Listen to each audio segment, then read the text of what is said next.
హృదయమే నీ ఆలయం క్రీస్తు, నీ నామమే నా జానం. విదితము కాదే ఇలలో ఎవరికి, వివరింపగని పావన రూపం. హృదయమే నీ ఆలయం క్రీస్తు,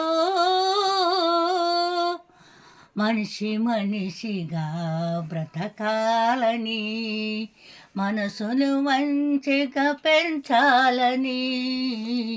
మనిషి మనిషిగా బ్రతకాలని, మనసుని మంచిలో పెంచాలని. సిలువలో నీవే మరణించి మృత్యువుని నీవు ఎదిరించి, వెలసిన దేవుడ నీవే, పాపుల రక్షణ నీవే. హృదయమే నీ ఆలయం క్రీస్తు.